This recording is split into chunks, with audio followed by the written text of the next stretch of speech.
Thank you so much for doing this, Good morning, Ryan. especially so early on a Sunday. It's lovely though, isn't it? What a beautiful day for the Yeah. second day of Dogstival. No, it's fantastic. Yesterday was so busy. I know, and I bet you today's going to be busier because obviously it's a Sunday, and this weather, it's better than it was yesterday morning, don't you think? Absolutely. So yeah, we're blessed, and how wrong the weather forecast was, thankfully. So, what have you been doing here? I've been hosting the Lounge, which is an area where some top speakers come along to talk about all sorts of things from their latest book launch. I've been doing a talk on nutrition. We've been talking about how to keep older dogs mobile. As ways to, prevent arthritis, all sorts of things. And it's been great. So we're doing that again today. Yeah. And it's just a lovely feature of Dogstival as, a new, really quite boutique dog event to hit the scene. More of like a lifestyle event rather than like a family day out. Sort of combines the two. Yeah, I think it combines the two because you've got the lovely Ferris wheel over there, which I'm dying to have a go on. You see, the thing is, despite being a woman of indeterminate age, I do like fairgrounds. Brilliant. So you have a broadcasting background. You co-host the Barking Hour on BBC London. Yes, which I absolutely love. Do you love it? Yeah, I really do. Do you listen? I do when I can. Yeah, it's absolutely fantastic. Oh, no, thank you. Well, it's just a brilliant program that really has pushed boundaries, especially considering the show is on the BBC. So it represents what is the only dedicated radio show for dogs in Europe. There is one in America. And apart from that, the Barking Hour reigns supreme. We started off at nighttime. We were then called Barking at the Moon, and we ran at night every Thursday for 2 hours, 10 till midnight, for 3 years. And then we moved from nighttime to prime time, and we still air every Thursday for an hour on BBC Radio London. Amazing. And we chat everything about dogs. We get celebrities on talking about their dogs, latest topical legislation, nouveauties. When we were on at night, we definitely talked a bit more about product and the people behind new products. Not so much of that in the day, but we fuse a range of experts and deliver. I think it is the energy really between Joe Good and I that being a little big-headed perhaps is what makes it. And of course my knowledge of dogs being begun really when I was a child. As dogs, to be honest with you, dogs are the only thing I'm really interested in, which probably makes me sound a bit odd, but it is simply the truth. Yeah, no, I can completely relate. And your show is a big inspiration for what I'm doing. And your background is behaviour and nutrition, isn't it? Yes, that's right. I do have a psychology degree as well. I know you look at me and think, gosh, who knew? So that actually has come in handy in learning about dog behaviour and training and teaching, really. It's about an education just as it is with children, really. So that has come in handy, especially with the dogs I've owned in my adulthood, which have been miniature bull terriers. Bull terriers are the only breed, actually, that famously Barbara Woodhouse said are the only breed of dog that are totally untrainable. And I actually do agree with her. It is a constant negotiation.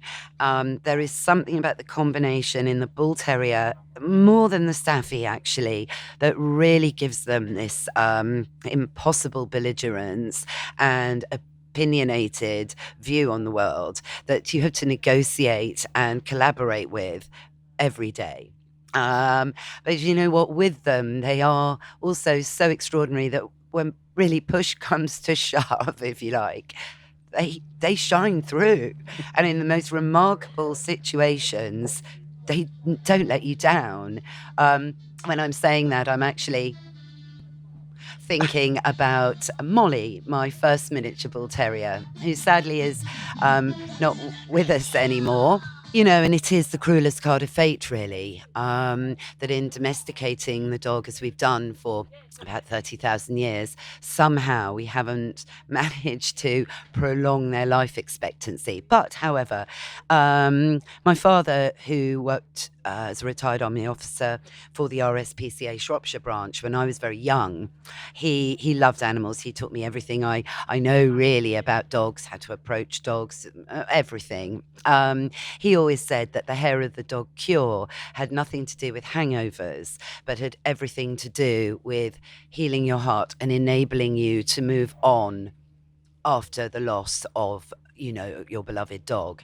And I do believe that. I think the only way, I think a lot of people after the loss just fall into this pit of despair almost, and not feeling it would perhaps be disrespectful to take on another dog, in the wake of the other, or whatever it might be. But certainly for me, I think, it was the right thing to do to bring in Prudence, my miniature bull terrier that's sitting here beside me. Uh, Not only just to give me a sense of purpose again, but in honor of Molly, really. Yes.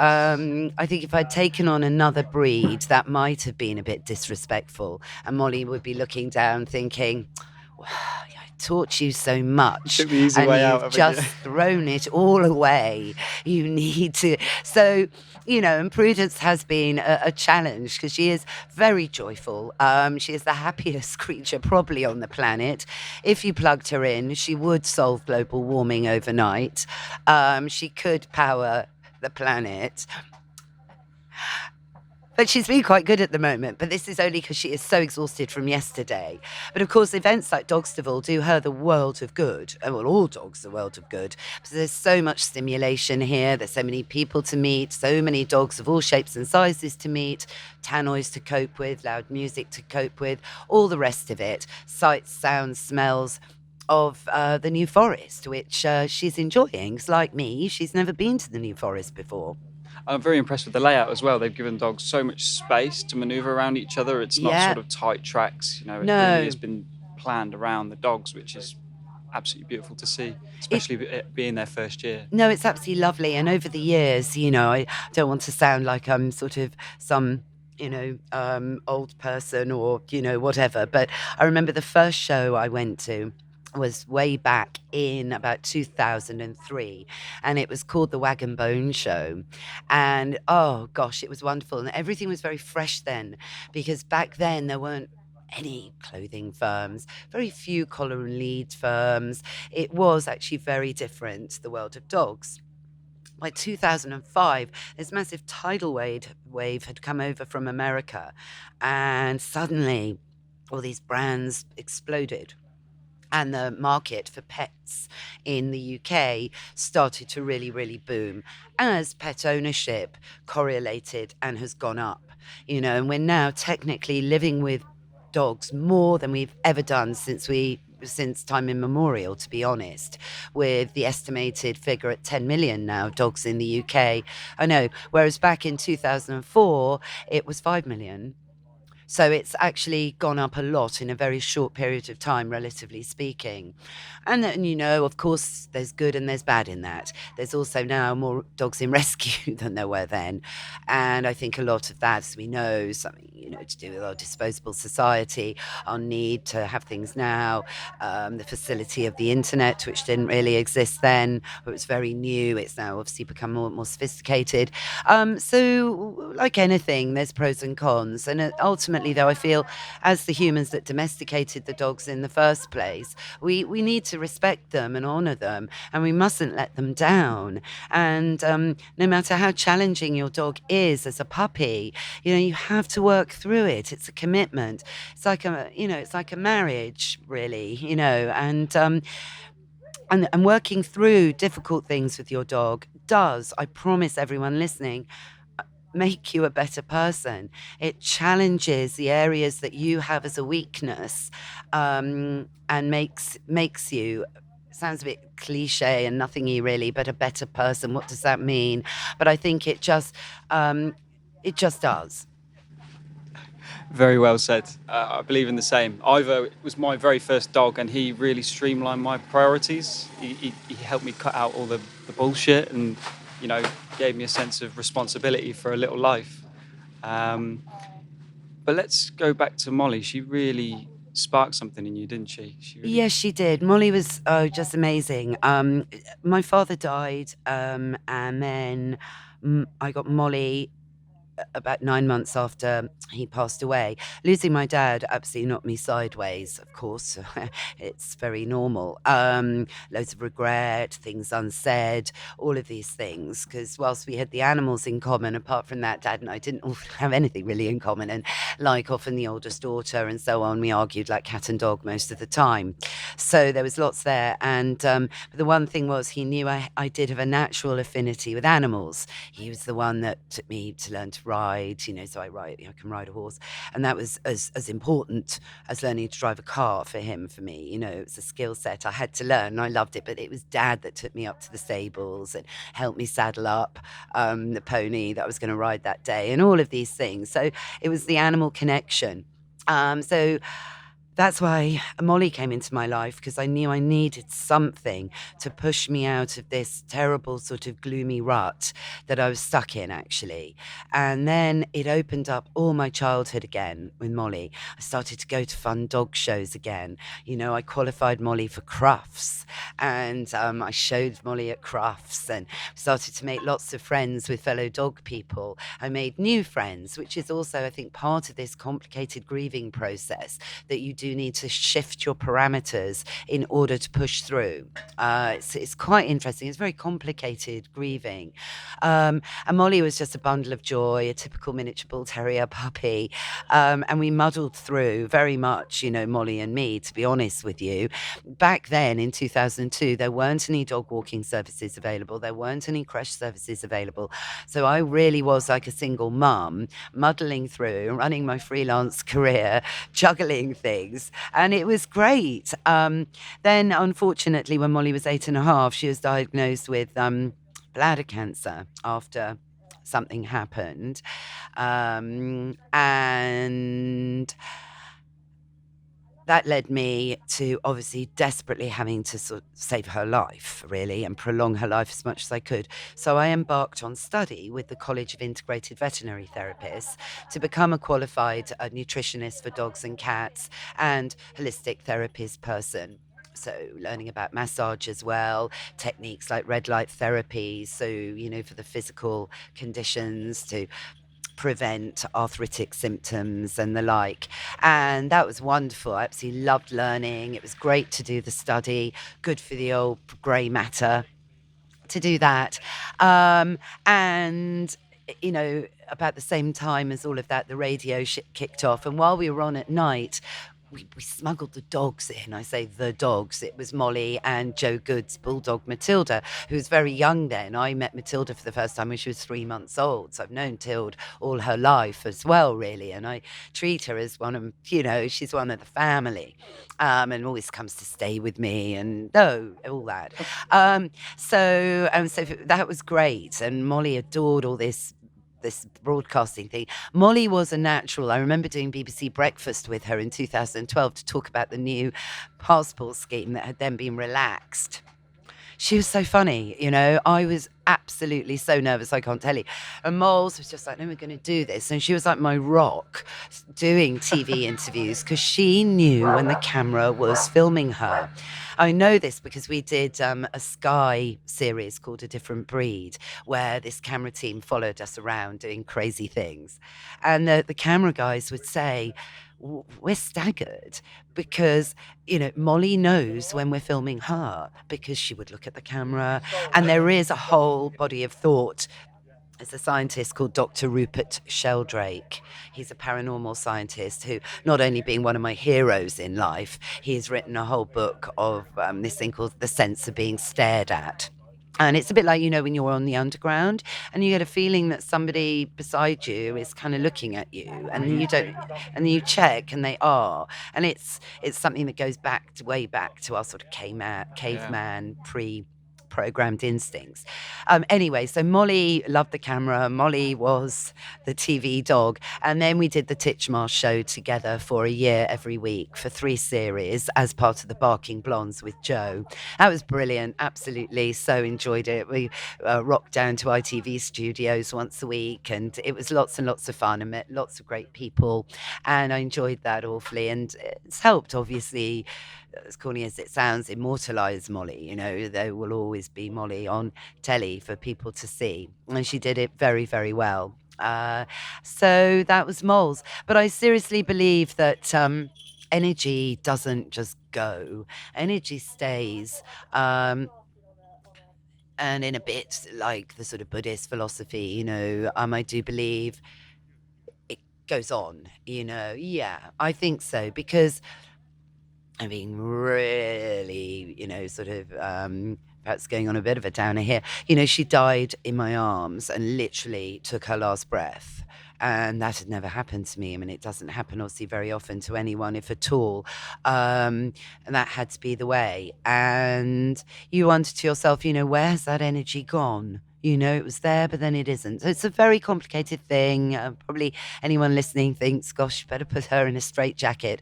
But, you know I'm not alone in thinking these things. So moving forward with some of the things that you're Yes. talking about, your articles you're writing for your dog. Yes, no, I do love my writing. I mean, I am a published author, I should say. The book Barking Blondes is still available on Amazon, but all secondhand. It totally sold out. You can't buy a new copy anywhere, actually, which is quite funny. Yes, so I do write for your dog. I've been writing for your dog for, gosh, several years now, at least 5.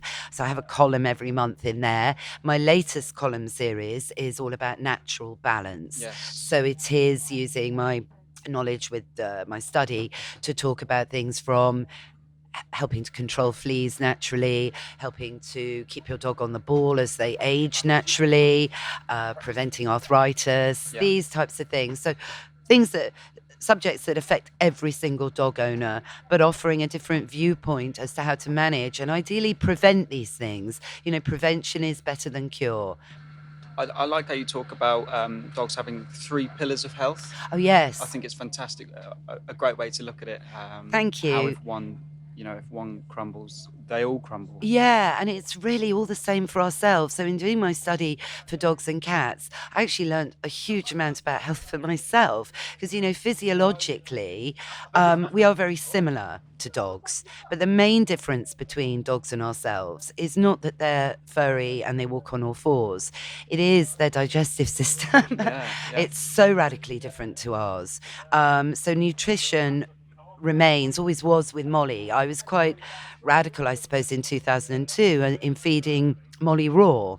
And that only went back to my childhood and knowing how we fed our dogs when I was growing up. It was on meat and little bits of veggies, a little bit of grated carrot. It certainly wasn't on a bag of kibble, because way back then, kibble was around, but it wasn't, you know, everywhere. Yeah. You know, and vets, certainly those back then, didn't sell food. You know, they were, or anything really, apart from straight down the line being a vet. So things have changed, you know, massively. The good bit of that is in 2009, a bunch of firms, Natural Instinct being one, Honey's being another. The other one who rebranded then was Nature's Menu, really pushed this raw thing forward by offering complete, balanced, raw meals that are frozen and that you buy, you put them in the freezer and you thaw and you serve. Up until then, people had to make their own raw meals. Yeah. So it put the convenience tick box into raw. So that really spearheaded what's now, you know, there's a load of firms now out there, and they're all great, that make this as an alternative to just processed. Because, you know, just like us, I've never been a fan of processed foods, actually. Never. It's funny. I mean, one point in my life, I wanted to be a dietitian. And I've always been, you know, very much fruit, vegetables, never really eaten a lot of meat. Now I am vegetarian. And of course, we're now being bullied really on a bigger level to cut sugar down, understand that whole foods have the nutritional value in Yeah. them, not foods that are sort of you add boiling water to and so on. Yeah. So everything's changing. Yeah, absolutely.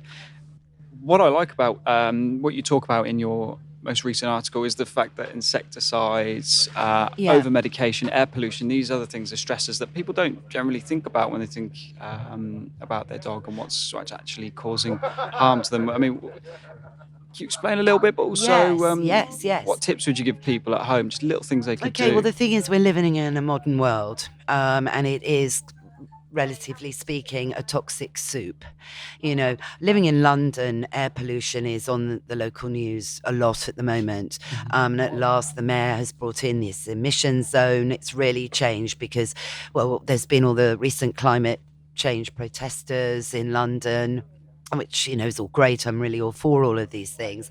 And they've brought things forward. So air pollution we can kind of relate to. You inhale carbon monoxide, nitrogen dioxide. And the thing is, when you inhale things, it obviously goes into your lungs. Then these particles, nanoparticles, cross the mucous membrane from your lungs and they enter your bloodstream. And at that point, you've got pretty toxic carcinogenic substances rolling around all of your organs that are not, of course, natural. And of course, we as human beings, and dogs the same, aren't designed to be able to cope with these toxins very well. And over time, you get an accumulation of these toxins that are known in terms of my study as environmental stressors. But of course, environmental stressors, air pollution's an easy one to comprehend, but environmental stressors also are things like over medication. When your dog's on painkillers for a very long time, what is that doing to the whole system and the metabolism? You've got to think about that. Also, in the food that we eat, I know we can buy organic now. That's great. It is more expensive. But you do have to think about insecticides and pesticides that non-organic farmers use a lot. I know that because I moved to Buckinghamshire for a couple of years and I thought, oh, this is wonderful, these fields around me, until I realised they were crop fields. Yeah. And it wasn't an organic farmer that owned them. And one day I said to my friend, gosh, the farmer's been out with his tractor watering everything. And my friend Polly said, Anna, you're such a townie.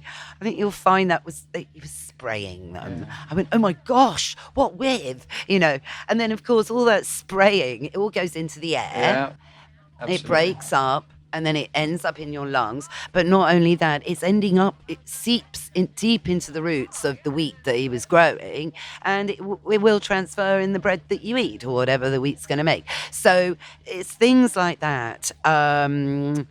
That are environmental stressors. Vaccines are another environmental stressor. So that's quite a contentious issue at the moment, and a new wave of people, if you like, are coming through with Titer testing, whereby you take a blood test of your dog to monitor the serological antibodies of the core diseases that you vaccinate for, being parvo, distemper, and hepatitis. And if your dog's levels in the blood show that they are high and that there are antibodies there to those diseases, then your dog is immune. And it doesn't really serve any particularly positive effect at all to stick another load of vaccine in at that point, because it won't make your dog more immune. Yeah, I mean, it's fantastic having that ability to take a snapshot of what's actually in the system. It is quite expensive, but it's fantastic though. It's a lot cheaper than it was. Okay, so Molly had a Titer test way back in 2006, where the Titer test had to go up, the bloods had to go up to Edinburgh to a special laboratory. And I can't remember exactly how much it cost, but it was around £400. And the vet was like, Anna, you're wasting your money, because the results are definitely going to come back that you need to do a booster shot anyway. I said, look, I'm happy to take the chance, Mm-hmm. you know, because I'd read articles in magazines like Dogs Today. I gave my dog a booster shot and the next day he dropped dead, you know, and I was like, articles like that, albeit they anecdotal. I was like, oh, do you know what I mean? Yeah. And I'm the sort of girl that went to Africa and didn't take her malaria tablets. So I didn't get malaria. So anyway, her bloods came back from Edinburgh and the vet seriously was shocked. I mean, it was a landmark Titer test, and that's why I've written about this a lot. They were all high and she didn't need a booster. Now, Molly was born in 2000. No, so hang on. She was 6. So 2002, 3. She had it in 2008. Sorry, this Titer test. Only because the vet was ringing me up saying, your dog's going to die. She hasn't had any vaccines since her puppy shots, which was correct. You know, I can't believe she's still alive. You know, this and that. You're really cruel. She's bound to, get parvo and so on and so forth. Anyway, so, Molly was the fittest looking well dog, in the world at this point, so, which I did point out. Anyway, so these results came back. So 6 years after Molly had had her puppy shots, and only her puppy shots, her levels were high. So that absolutely thwarted the theory that that the duration of immunity is only a year. Yeah. Clearly, it wasn't. They were still high 6 years on. That also thwarts the theory that you have to inoculate every 3 years, because this was double that and her levels were still high. But it does concur with theories of vets like Dr. Jean Dodds, Dr. Ron Schultz, who are the vaccine experts, that the puppy shots last a lifetime. Similarly, though, it's not really anything dazzling. Similarly to the vaccines that I guess we had. I think I took a polio sugar cube when I was young, but I've only taken one. I don't know if the MMR even existed when I was young, but I know that you don't give the MMR jab every year. You give it once. So this has also changed. So it's shifting, there is more information out there. And I just think it's a good thing. Well, thank you, Anna. You're a huge proponent of free thinking and Free doing your own thinking, doing your own research. Well, it's something that, lots of people Titer test now. Lots of vets offer Titer testing also now as well. And now you can in-house Titer test. So it's no longer £400 to have it done, by the way. It's now about the same price as doing a booster. So, and it's great. And it's just a way of managing your own dog's immunity, because what you also have to remember, the key bit about holistic care, is to understand that every single dog and cat in the world is different. They have a different immune system. Prudence will have a different immune system. My miniature bull terrier will have a different immune system to her sister from the same litter. And we're all individuals and respond to different things individually. Some people can drink a bottle of wine and they've got hollow legs and it doesn't touch the sides. If I drink a whole bottle of wine, I'll be seriously feeling a bit ill and probably fall over. So everyone is different. And that's very important to think about in your dog's health. Fantastic, Anna. Thank you so much. No, thank you, Ryan. This has been lovely. And look, the sun's out. They say the sun shines on the good. Yeah. So I think we're going to have a cracking day here at Dogstaval. Yeah, we best get back to work. Indeed. Before you go, Yes. Where can we find you? Right. Okay. So my website is annawebb.co.uk. And on Instagram and Twitter, my handle is at AnnaWebbDogs. Oh, fantastic. I feel like we've only scratched the surface and I can't wait to talk to you again. But I thank do you hope so No, much. thank you. I hope you enjoyed the episode of the Doggy Style podcast. If, like me, you've learned something from the guest, taken value from it, then do like, subscribe, hit that thumbs up button, drop a comment, whatever you want to do. But the most important thing to help us would be if you share this episode just with one person that you think would benefit from listening or watching it. You can find us on Instagram, Facebook, YouTube. Just search the Doggy Style podcast. We'll come up. There you can see sort of behind the scenes kind of thing, what we get up to. And well, till the next guest, thanks for listening.